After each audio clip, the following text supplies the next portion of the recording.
nós vamos desenvolver um gerenciador de usuários, tá? Com as operações básicas, as famosas CRUD, né? Incluir, atualizar, deletar e visualizar usuários. Eu escolhi fazer um CRUD dessas entidades de usuários porque eu acredito que todo sistema hoje em dia tem um gerenciamento de usuários, no mínimo, e um módulo de autenticação. E com isso, através do desenvolvimento desse sistema, nós vamos visualizar os conceitos que nós vimos na primeira aula, bem como vários outros, né, como filtros, rotas, validação de formulários. As rotas elas permitem justamente o que essa aplicação se propõe, a ser uma aplicação single page. Ou seja, um bom exemplo que todo mundo utiliza hoje em dia é o próprio Gmail. O Gmail faz várias operações, várias trocas de tela sem recarregar a página. Então, vocês vão notar isso aqui nessa aplicação, que eu trabalho com rotas e eu faço isso tudo do lado do cliente, ou seja, até porque nós estamos utilizando um framework client-side. Então, tudo isso é feito do lado do cliente, não estou utilizando nada aqui de server-side, tá? Nem conexão com o banco de dados, os dados que eu estou utilizando são em memória. Então, nós vamos utilizar essa abordagem para aprender os conceitos do Angular e também servir aí para quem quiser utilizar essa abordagem. Tá? Primeiramente, então, como funcionalidade inicial, nós temos aqui dois campos, né? Usuário. Notem que o botão de login está desabilitado. No momento que eu preencho o meu usuário pré-cadastrado, também a senha para ele, o botão habilita. Se eu entrar com a senha incorreta, senha incorreta, minha retornada mensagem. Agora, se eu entrar com um usuário que não existe, ou errei o nome do usuário, ele me diz assim, usuário incorreto ou inexistente. Tá, vamos entrar no sistema então, João, 1, 2, 3, 4, 5, 6, entrar no sistema. Esta é a cara do nosso início do sistema. Tá? Aqui nós temos a listagem de usuários. E a primeira coisa que nós vamos fazer aqui nós temos o menu que apareceu dinamicamente, o nome também do usuário que está logado e o papel dele. Então nós tratamos o nível do usuário e que operações ele pode ou não realizar no sistema. Vou adicionar um novo usuário, vou me adicionar no sistema, tá? Gabriel. Telefone para contato, telefone fictício aqui. Aqui notem, temos o uso de máscaras, também é um módulo que nós importamos para o Angular, é um módulo externo a ele, mas já retoma um conceito bem importante que é o reuso de código, através do reuso de módulos. Nome de usuário e uma senha. Tá? Vocês viram que apareceu uma mensagem ali? A senha deve ter 5 caracteres no mínimo. Então, no momento que eu estou digitando a minha senha e ela atinge os 5 caracteres, que é o requisito mínimo, a mensagem some. Vamos selecionar o papel. Notem, meu botão está desabilitado de adicionar. Selecionar aluno. Tá? Meu botão habilitou. Se eu apagar aqui qualquer um dos campos, vai aparecer uma mensagem para o referido campo. Assim, login é obrigatório. Então, porque eu saí da restrição. Vamos adicionar o usuário. Aqui estou eu, né? Gemlunard, data de registro e o tipo do usuário. Notem que aqui na nossa listagem nós temos só 3 atributos, né? Login, aqui outra funcionalidade, ó, ordenação dos dados. Mas eu posso visualizar os detalhes deste usuário, clicando em ver. Então aqui nós temos, além daquelas básicas, né, a data de registro, aqui nós temos o uso de um filtro, tá? O filtro date, que nós vamos ver em detalhes como utilizá-lo. O login, o papel e o nome do telefone. Tá? Voltamos para a listagem. Outra funcionalidade então é a função de edição. Vou editar o usuário Maria.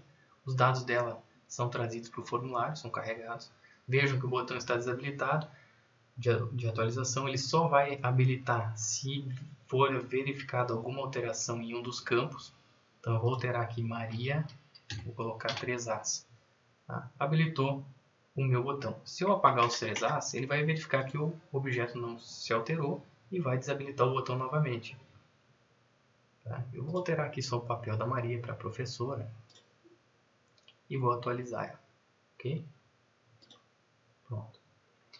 Também podemos apagar usuários. Eu vou apagar a Maria. Tá? Veja, a Maria foi apagada. Tá? Aqui outra coisa interessante também é a busca. Então, eu posso buscar por login, posso buscar por papel, administrador, retorno para o administrador, qualquer um dos campos da tabela.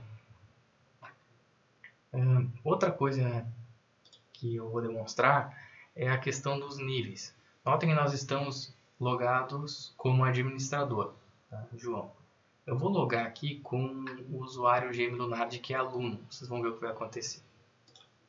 Tá? Então, sair do sistema, a função de logout, GMLunard, 100, 1, 2, 3, 4, 5, 6, entrar no sistema. Bem-vindo, aluno Gabriel. Vamos fazer o seguinte, vamos tentar apagar algum usuário. Ó, você não tem autorização para apagar usuários. Vamos tentar editar um usuário? Vamos. Você não tem autorização para alterar usuários. Certo? Então, esses níveis nós vamos verificar como implementar. Eu utilizei uma abordagem bem simples, mas vocês podem personalizar como vocês acharem melhor. Esta vai ser a aplicação que nós vamos desenvolver ao longo do curso, passo a passo, desde a questão de validação de formulários, uso de filtros e principalmente rotas, tá? E que vocês vão conseguir ter a noção geral e básica para desenvolver uma aplicação com o Angular. Tá? Ficamos por aqui e na sequência nós vamos ver a questão da organização do projeto, já, a divisão dos arquivos. Okay? Então até lá. Pessoal, entrando agora já em desenvolvimento, se vocês bem observaram, nossa aplicação ela não tem nada de beleza, não tem CSS. Eu optei por não incluir essas características no desenvolvimento da aplicação, porque eu acredito que ia tornar poluído um pouco o HTML, embora a aplicação fosse ficar mais bonita. Então, para quem está aprendendo, eu achei mais interessante manter o HTML puro e o Angular puro também. Tá? Então, aqui eu vou abordar nessa continuação a estrutura a organização do projeto. Tá? Nós poderíamos escrever todos os controllers, todos os filtros, os serviços, enfim, tudo dentro aqui, entre tags script. Mas nós vamos separar, porque à medida que a aplicação cresce, acaba se tornando difícil de dar manutenção nisso. Tá? Então, nós vamos trabalhar com rotas também, então acaba dificultando o processo. Então, por isso nós vamos separar essas tarefas. Aqui nós temos a inclusão do nosso framework, tá? Através de lib. Eu coloquei o framework, separei ele numa pasta lib, se vocês observarem aqui. E eu defini o nosso app.js. O que tem nesse arquivo app.js? O registro do nosso módulo da aplicação principal, que se chama app.user_CRUD. Eu referencio ela aqui pela diretiva ng-app. Então, basicamente isso é o que mudou do nosso exemplo do Hello World. Tá?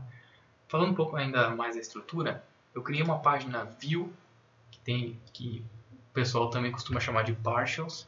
Nós vamos renderizar essas views dentro do nosso index, então tudo vai surgir a partir do nosso index. A nossa pasta lib vai guardar o framework em si e também novos módulos que nós venhamos utilizar que sejam externos ao framework. Então, um módulo de rotas. Então, nós temos que incluir o arquivo aqui e chamar o arquivo no index. Né? Ou então, de ng messages, enfim, novas diretivas que nós queiramos utilizar. A questão de máscaras é um módulo externo, então nós temos que trazer o arquivo para cá dentro de lib e referenciar ele aqui no nosso head do HTML. Uma pasta serviços, que nós vamos registrar os serviços aí como uma camada de persistência em memória, persistência de dados em memória. Nós vamos utilizar aí também a transferência de dados entre controllers através de um serviço. Controllers, os nossos controllers, obviamente. E uma pasta config, onde nós vamos configurar as rotas, também listeners. Várias configurações são possíveis na aplicação, então por isso de se ter uma pasta config e lá os arquivos respectivos da configuração. Lembrando que todos esses arquivos JavaScript estão dentro de uma pasta py JavaScript. Tá? Nessa pasta JavaScript, todo e qualquer arquivo que for criado, ele precisa ser incluso aqui. Se for um módulo, nós precisamos registrar o módulo também no módulo externo, no nosso módulo da aplicação. Por exemplo, ng-root, se nós formos utilizar rotas, como nós veremos nas próximas aulas. Tá? Por enquanto, vamos deixar em branco. E esta é a sugestão de organização de aplicação. Vocês podem utilizá-la ou modificar conforme a necessidade que vocês têm. Tá? Essa foi a visão então da organização do projeto. E nas próximas aulas nós vamos começar aí com a definição das rotas.